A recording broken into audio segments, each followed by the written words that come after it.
खुलुमबाय दिनै मोनाबिलिनि खौरांफोरा जाबाय गिबि खोनादों मुंदांखा देंखोगिरि जुबिन गार्गनि जोबथा सावथुन रय रय बिनालेया आइजल मिजोरामाव दिन्थिजानानै मोनसे मख'जाथाव जारिमिन लाबोदों जाय रायजोआव दिन्थिफुंजानाय गिबिसिन असमिया सावथुन जानो हादों। मख'नो गोनांदि सावथुन नायनायाव हाउसफुल जादों आरो जुबिन गार्गनि सावगारियाव गोसो गोरबोजों मान बावदों नायगिरि बिथांमोना। बिथांनि उनमोनथाय आरो गासै सा सानजा ओनसोलफोराव जोलैफोरनि सायाव गोहोम खोख्लैनायखौ मान होदों। बेनि अनगायैबो भारत हादोरावनो गोबां सिनेमा हलाव दिन्थिजानायखौ नुनो मोन्दों जुबिन गार्गनि सावथुन रय रय बिनालेखौ।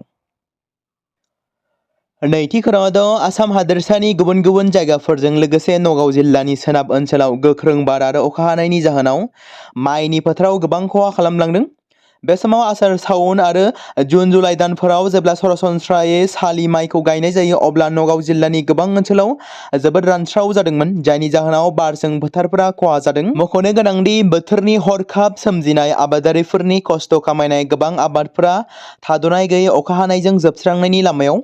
नगाव जिल्लानि सोनाब ओनसोलफोर जेरै बड'द्रआ बेटियानि रायदनगिया इबयटी नास्टात्रा जाजरी कासमारी हासरा बांटाई कागमारी बगुरिगुरि आरो बमरगुरि बायदि ओनसोलफोरनि माखासे मुंदांखा माइ गायग्रा फोथारफोराव आइजं सोनमसुरि बरा कमल बायदि बायदि रोखोमनि माइनि दोरोङारि रोखोमफोरा बार आरो अखाजों सिलिंखार जानानै आबादारिफोरखौ खैफोद गोनां थासारियाव खोख्लैदों। फोथाराव दै जमा जानाय आरो माइनि थुख्रा गोसारलांनायनि जाहोनाव आबादनि खहा जानायनि जाउनाव जिंगा सिखांनाय सोमजिहोदों।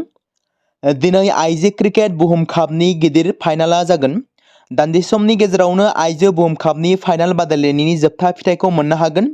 मुम्बाइनि DY पाटिल स्टेडियामाव जागासिनो दं, जेराव दिनैनि फाइनाल गेलेनायाव हरमनप्रीत कौरनि दैदेननायाव भारतनि हान्जाया खोला आफ्रिकाजों मोगा-मोगि बादायगासिनो दं। मख'नो गोनांदि भारतनि आइजो क्रिकेट हान्जाया अस्ट्रेलियाखौ सेमि-फाइनाल गेलेनायाव फेजेननानै बयनिबो गोसोखौ बोनो हादोंमोन।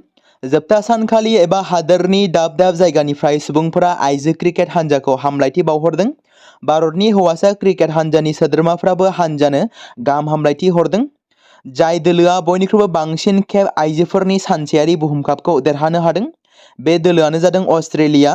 1973 मायथाइनिफ्राय दासिम मोन 12 काप बुहुम कापआव बिथांमोना देरहाखांबाय। बेफोरनि गेजेराव अस्ट्रेलिया मोन 7 खेब ट्रफी देरहानानै मोनसे रेकर्ड बानायदों। नैथि मासियाव इंलेन्डआ खेब4 ट्रफी देरहानो हादोंमोन। गुबुन फारसेथिं निउजिलेन्डनि दोलोआ खेबसे बुहुम कापखौ देरहादों आरो दिनैनि दिनाव आइजो क्रिकेट हान्जा थामहिनबा भारतनि आइजो क्रिकेट हान्जाया गोदान बुहुमनां चेम्पियनशिप मोनगोनखौ आसा फारिनाय जादों। मेघालय सोरखारा मुंदांखा रोजाबगिरि रुंसारि जुबिन गार्गखौ 14 आरो 15 नभेम्बर खालाराव जानो गोनां चेरी ब्लसम फेस्टिवल 2025 आव जर'खायै मान बावगोन। देंखो आरो हारिमुआव बिथांनि मख'जाथाव बिहोमाखौ नोजोर होनानै बे फोरबोआव बिथांनि खाथि सोमोन्दोनि देंखोगिरिफ्रा मान बावनाय दिन्थिफुंगोन। गिबि मन्त्रि कनराड चांमाया स्क्रिप्ट जेसन डेरुलु डिप्ल' बायदि हादोरनाङारि हाथरखिफोरखौ लाफानानै मोनसे गोहोम गोनां सारि फोसावदों। बे फोरबोआव जायगानि रोंग'थि हारिमुआरि बादायलायनाय आरो दिन्थिफुंनायफोरखौ दिन्थिनाय जागोन, जेराव 50,000सो दावबायारिफोर आरो रोजा रोजा दावबायारिफ्रा शिलंआव फैगोन। बे हाबाफारिखौ गोबां जायगाफोराव खुंनाय जागोन, जेराव टिकेटखौ अनलाइन आरो थिखानाय टिकेट काउन्टारफोराव मोननो हागोन होनना मिथिहोदों। बेरगावनि 18थि आइजो जोलुर बादायलायनाया जोबनानै थांबाय। बेरगाव एथलेटिक्स क्लाब आइजो दोलोआ चेम्पियन जाबाय। बेरगावनि बबिता पासीआ साबसिन गेलेगिरिनि बान्था देरहासार जानो हादों। बेरगाव दख'रा एबसु आरो बेरगाव गेलेमु आफादनि जथाय बानजायनायाव खुंनाय 18थि आइजो जोलुर ट्रफियाव बेरगाव एथलेटिक्स क्लाबा देरहासार जानो हादों। बेरगाव जौसिन फरायसालि गेलेग्रा फोथाराव उदालगुरि जिल्ला एबसुनि आफादगिरि कर्नेलियास दैमारिया बेखेवनाय जोबथा बादायलायनायाव बेरगाव एथलेटिक्स क्लाबा बाक्सा बागानपारा एफसिखौ 6 गलाव फेजेननो हानानै देरहासारनि ट्रफिखौ मोननो हायो। थारैनो बर'नि बिफा उपेन्द्रनाथ ब्रह्मआ बर'नि गेजेराव दिनैसिमबो थानायमोनब्ला उपेन्द्रनाथ ब्रह्मआ दिनैसिमबो बर' हारिनि गेजेराव थानानै खौसेथि सोमावसारनाया जाबोबाय थानायमोनब्ला जानो हागौ बर'आ दिनैनि समाव खौसेथिनि महर लागौमोन। धोरोम, हारि, राजखान्थि बिथिंखौ लानानै नासयलायनाय जानाय नङामोन। समाजारि बिजोङाव मोनसे भिडिअ गोसारदों, जाय भिडिअखौ लानानै दाबो बड'फाखौ जोंनि गेजेरावनो दं होननानै साननो हायो। बड'फानि मोनसे सावगारिखौ लानानै AI नि मददजों थामहिनबा आर्टिफिशियेल इन्टेलिजेन्सनि मददजों ससियेल मिडियानि गेजेरजों फोसावनानै होनायखौ नुनो मोन्दों, जेराव फेसबुकनि गेजेरजों स्प्रेड जानायखौ नुनो मोन्दों। बिटिआरनि बारग' सीएम थामहिनबा इउपिपिएलनि गाहाय आफादगिरि प्रमद बर'आ बिटिसिनि चिफ हाग्रामा महिलारिनि सायाव फिनजाथाय फोरमायदों। बिथाङा मा बुंदों नोंथांमोना खोनासंलांनो हागोन। ইউপিপিএলকে ক'ৰ পৰা জন্ম হৈছে জানে? ৰাছিয়াৰ পৰা জন্ম হোৱা এই ইউপিপিএল দল। ইউপিপিএল ৰাষ্ট্ৰীয় দল বুলি ঘোষণা হৈ তেওঁলোকে যুঁজা চলাই আছে। এইটোতো কি ৰাষ্ট্ৰ? ইণ্টাৰনেশ্যনেল। ইউপিপিএলকে ক'ৰ পৰা জন্ম হৈছে জানে? ৰাছিয়াৰ পৰা জন্ম হোৱা এই ইউপিপিএল দল। বৰ্তমানৰ চিএম হাগ্ৰামা মহিলাৰী কৈছে ইউপিপিএল দল ৰাছিয়াৰ দল। কি ক'ব এই ক্ষেত্ৰত? তেখেততো এইবিলাকে কৈ থাকে, তেনেকুৱা কৈয়ে তেখেতে ভাল পায়। টুলুঙা মন্তব্য কৰা, যি টি কথা কোৱা, সেইটোৱে তেখেতৰ কেৰেক্টাৰ হয়। এইটোতো চেঞ্জ কৰা নাই। ইটোৰ দ্বাৰা আমাৰ একো লাভো নহয়, ইটোৰ দ্বাৰা আমাৰ একো লজো নহয়, ইটো সমাজৰো একো লাভো নহয়, লজো নহয়। তেখেতক তেনেকুৱা ব্যক্তি বুলি জানে আৰু চবে। আৰু দেখা গৈছে যে যিহেতু এপছুৱে ইতিমধ্যে এটা ডিমাণ্ড লয় যে বিটিআৰ চুক্তি পুংখানুপুংখভাৱে ৰূপায়ণ হ'ব লাগে বুলি আন্দোলন কৰিছে বা প্ৰতিবাদ কৰিছে। তেনে ক্ষেত্ৰত তেখেতে কৈছে যে যিসকলে বিটিআৰ চুক্তি কৰিছে তেখেতসকলে এইবিলাক কৰক, আমি কৰিবলৈ নাই। এই কিন্তু এটা দায়িত্বহীন মানুহৰ বক্তব্য। দায়িত্বহীন মানুহে তেনেকুৱা কথা কয়। এতিয়া বিএছচি চুক্তি হৈছে, বিটিচি চুক্তি হৈছে, বিটিআৰ চুক্তি হৈছে, বা আমাৰ কাৰণে বা এই অঞ্চলৰ কাৰণে কিবা এটা হৈছে, এইটো সকলো কাম এইটো শলাগ ল'ব লাগে বা এইটো ৱেলকাম কৰিব লাগে বা ইয়াৰ ইমপ্লিমেণ্টেশ্যনৰ কাৰণে চবেই কাম কৰিব লাগে। যদি সেইটো কোনোবা ইগনোৰ কৰিছে, এইটো দায়িত্বহীন মানুহৰে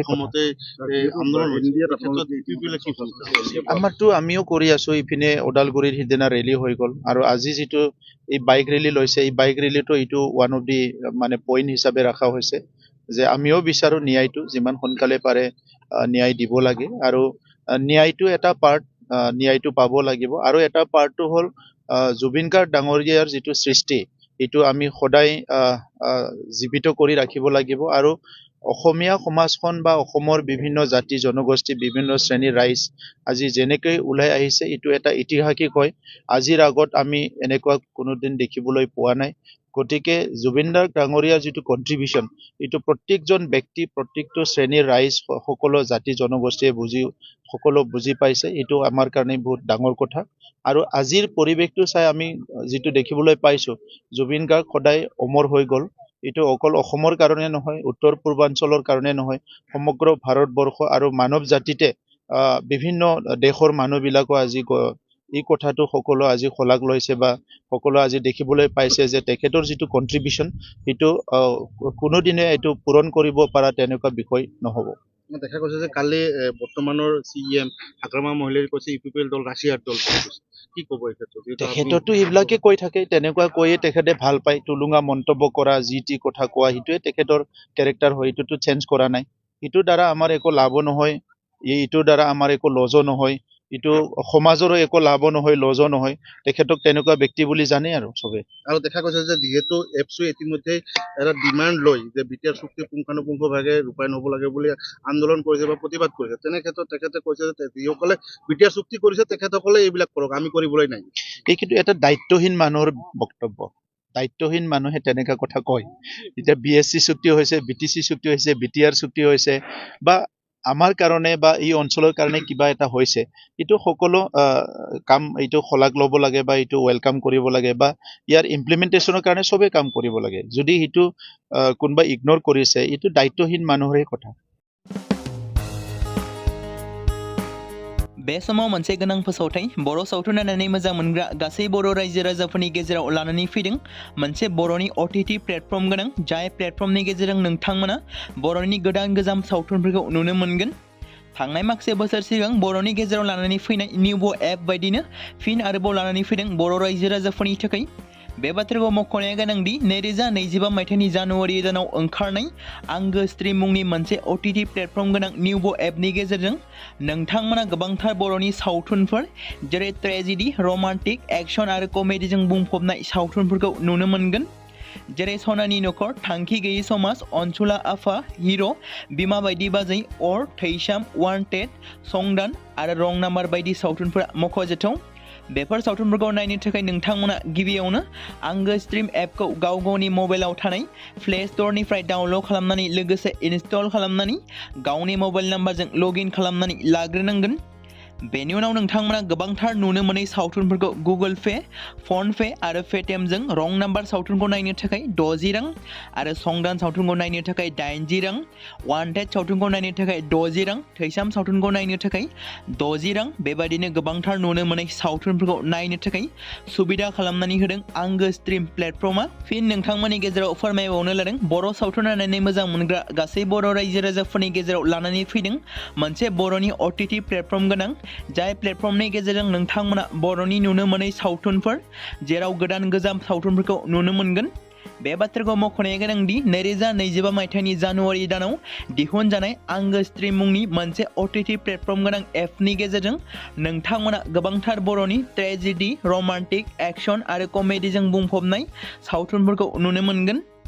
जेरै रं नाम्बार, संदान, वान्टेड, थैसाम, अर, बिमा बायदि बाजै, हिर', अनसुला आफा, थांखि गैयि समाज, सनानि नखर बायदि बायदि सावथुनफ्रा मख'जाथाव। बेफोर सावथुनफोरखौ नायनो थाखाय नोंथांमोना गिबियावनो आंगो स्ट्रिम एपखौ गावनि मबाइलाव थाखानाय प्ले स्ट'रनिफ्राय इनस्टल खालामनानै गावनि मबाइल नाम्बारजों लगइन खालामखांनायनि उनाव नोंथांमोना गोबांथार नुनो मोनै सावथुनफोरखौ गुगोल पे, फन पे आरो पेटिएमजों रं नाम्बार सावथुनखौ नायनो थाखाय 60 रां, संदान सावथुनखौ नायनो थाखाय 80 रां, वान्टेड सावथुनखौ नायनो थाखाय 60 रां, थैसाम सावथुनखौ नायनो थाखाय 60 रां बेफोरबायदिनो अर सावथुनखौ नायनो थाखाय 60 रां पे खालामनांगोन। बेबायदिनो गोबांथार नुनो मोनै बर' सावथुनफोरखौ नायनो थाखाय सुबिदा खालामनानै होदों आंगो स्ट्रिम प्लेटफर्मा।